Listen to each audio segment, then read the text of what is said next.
Hoy voy a hablar un poco de el tema de sueño, salud mental y obesidad. Vamos a ver que se va a relacionar muchísimo con lo que el doctor Perdomo también nos estaba comentando y cómo todos estos temas se van enlazando. Sabemos que el sueño es una función completamente universal, que todos los organismos vivos lo tenemos. En muchas literaturas lo vamos a encontrar también como una inactividad adaptativa, buscando que el cerebro tenga algunas otras funciones con el fin de poder regularnos cada 24 horas.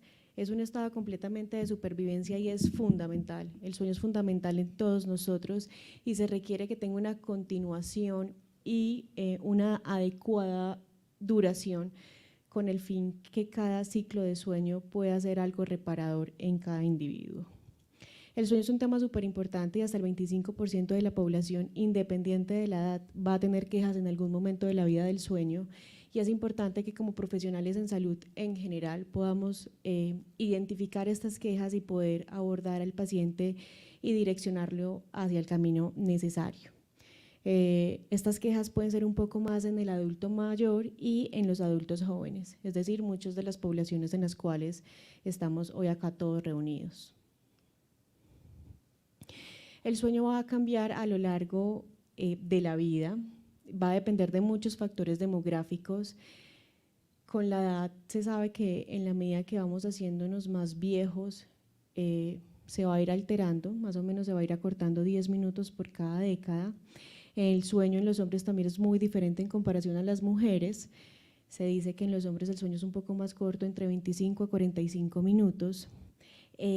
Y en la medida que también nos vamos haciendo más viejos, los estados de alertamiento o los despertares durante el momento en que estamos dormidos tienden a ser muchísimo más en número. No necesariamente nos tenemos que dar cuenta, pero sí pueden haber más quejas de más despertares durante el momento del sueño.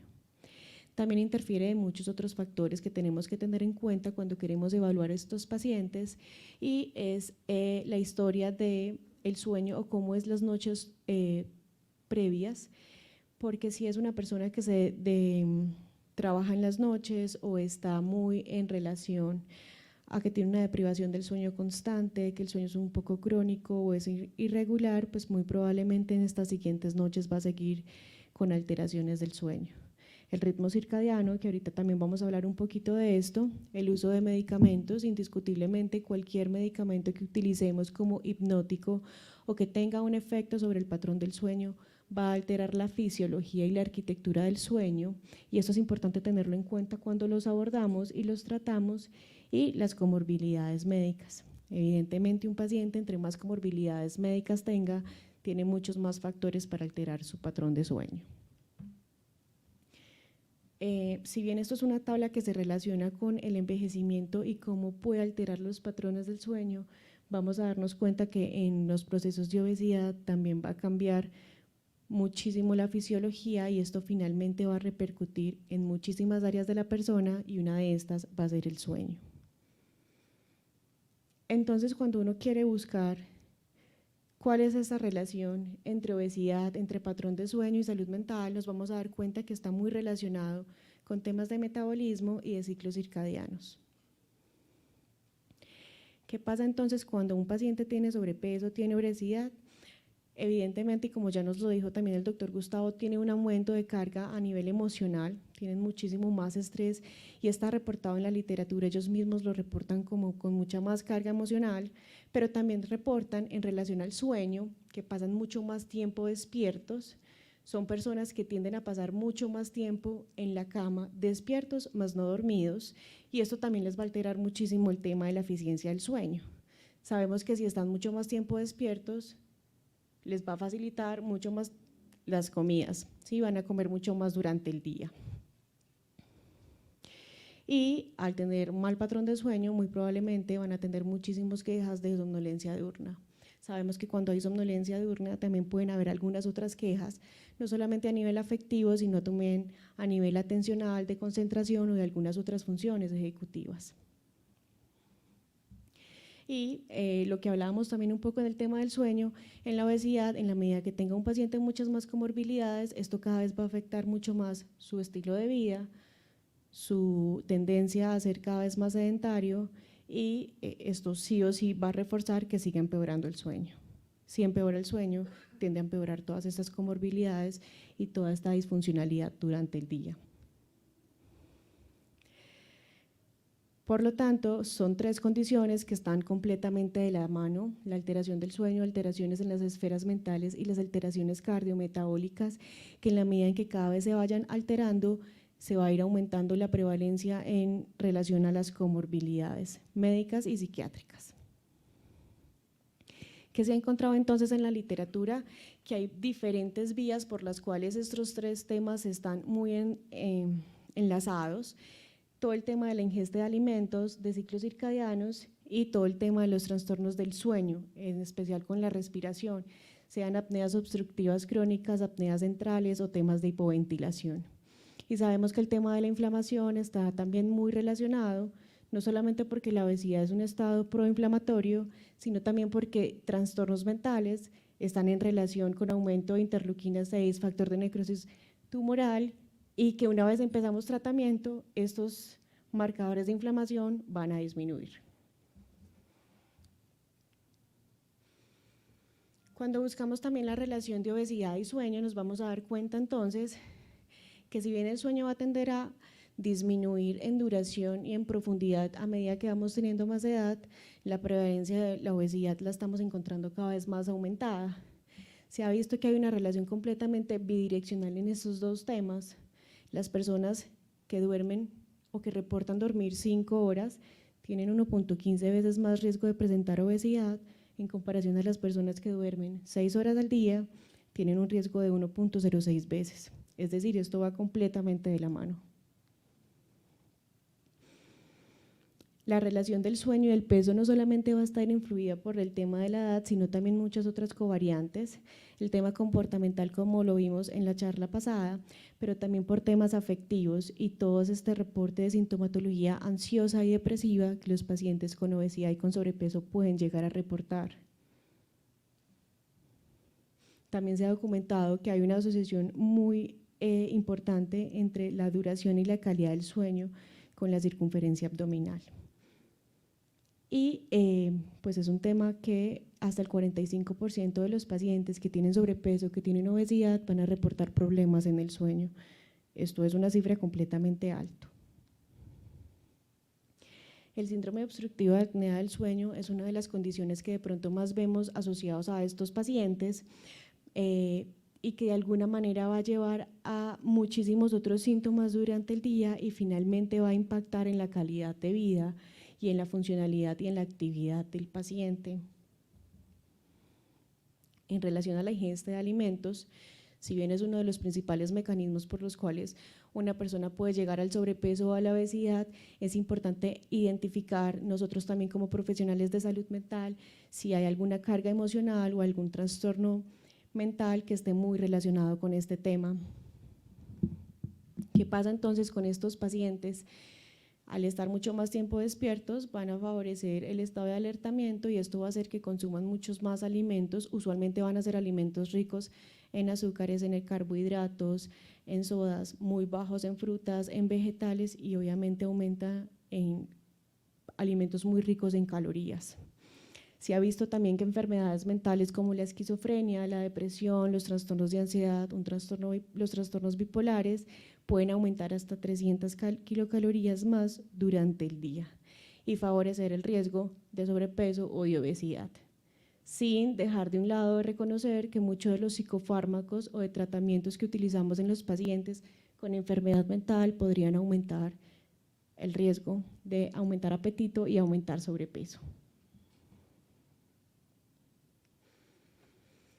Y también hay otra relación súper importante: obesidad con psicopatología, es algo completamente direccional. La obesidad es un papel muy importante en la salud mental y la salud mental en los pacientes con obesidad. Se dice que los pacientes con obesidad tienen hasta el 13% más que la población general de sufrir de trastornos depresivos y de los trastornos de ansiedad también están muy relacionados.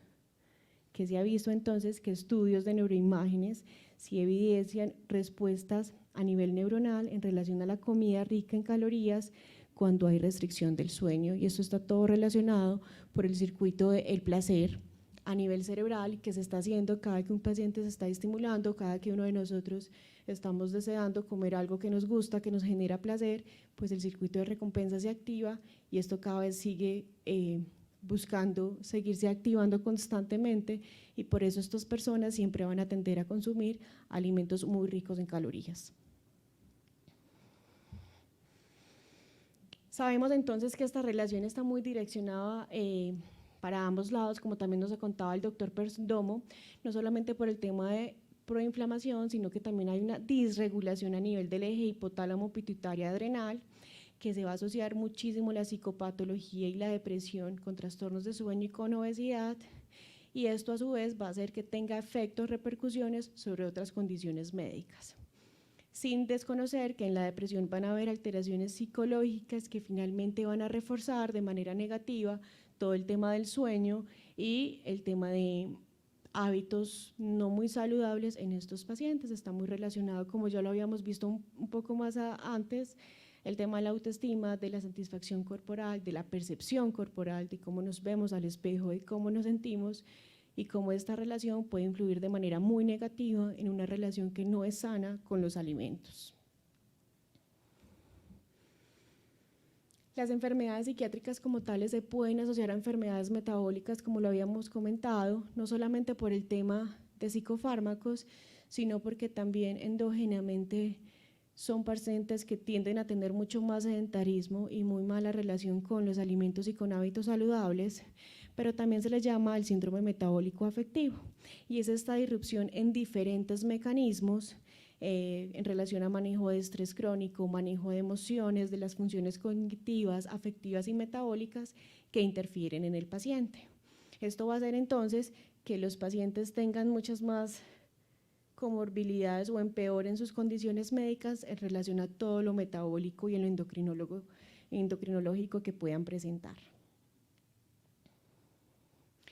El síndrome de alimentación nocturna también es importante tenerlo en cuenta, no solamente por alteraciones comportamentales, sino porque para nosotros es muy necesario poder entender cómo son los hábitos y el día a día de este paciente y cómo poder impactar en el tema de la educación. ¿Sí? Cuando una persona tiene un síndrome de alimentación nocturna, no solamente el sueño va a empeorar, como ya lo hemos dicho, que empeora en todas estas condiciones, sino porque también van a tener demasiadas quejas durante el día. Esto va a hacer también que aumente muchísimo el apetito, pero empiezan a haber alteraciones a nivel endocrinológicas y hormonales en relación a la saciedad y la sensación de hambre. Con el tema del sueño vamos a encontrar muchas otras condiciones que pueden alterarse a obesidad y alteraciones en el sueño, como es el consumo crónico de alcohol. Las personas que tienen tendencia al alcoholismo, pues también no solamente van a tener el tema del sueño, sino con su alimentación y con su nutrición. En los adultos mayores, cuando son personas que utilizan dispositivos electrónicos, las mujeres estamos un poco más en esa tendencia, una actividad física insuficiente y alteraciones en la salud mental. El ciclo circadiano acá es fundamental, no solamente en el tema del sueño, sino que sabemos que todos los organismos tenemos estos relojes biológicos en los cuales nos van a ayudar a regular diferentes funciones. El sueño hace parte de esto. Y es importante siempre poder documentarlo con el paciente cuando nos va a llegar con quejas en relación a su sueño. Muchísimas veces se va a ver alterado, no solamente en el tema de la obesidad, sino también de las enfermedades mentales y de los pocos hábitos saludables que estos pacientes se pueden exponer, y hace parte de nuestro trabajo poder identificarlo para poder educar y tener un impacto. Que se ha visto que cuando hay alteraciones en los ciclos circadianos en especial y en este tema del sueño, pues vamos a favorecer a todas estas alteraciones del sueño vigilia, se va a alterar el apetito y eso también va a empezar a influir en la interacción social que tiene el individuo, en su activación física y en la función neuroendocrina. De alguna manera va a favorecer a que tengas alteraciones mentales a nivel emocional, a nivel cognitivo, a nivel comportamental, pero también alteraciones metabólicas. Para concluir entonces un poco, Son tres esferas que están completamente interrelacionadas, que depende una de la otra, que en la medida que se altera uno se va a empeorar las siguientes, y esto va a tener un impacto supremamente importante a nivel físico y a nivel mental del paciente. Es fundamental que nosotros, como profesionales en salud, y en este caso en la salud mental, podamos hacer un acercamiento no solamente a los hábitos que tiene el paciente, sino también a poder hacer una educación en relación a su higiene de sueño, a cómo empezar a trabajar sobre este ciclo circadiano, a la reparación y a la calidad del mismo. Es fundamental que el paciente entienda por qué es importante durante el día tener diferentes rutinas, y eso también interfiere las actividades físicas, la alimentación que sea por horarios, el estar acompañados de nuestros seres queridos, el cuidar nuestra salud mental, el tener espacios para ocio, para descansar y para trabajar con el fin de cuidar nuestra salud mental. Muchísimas gracias.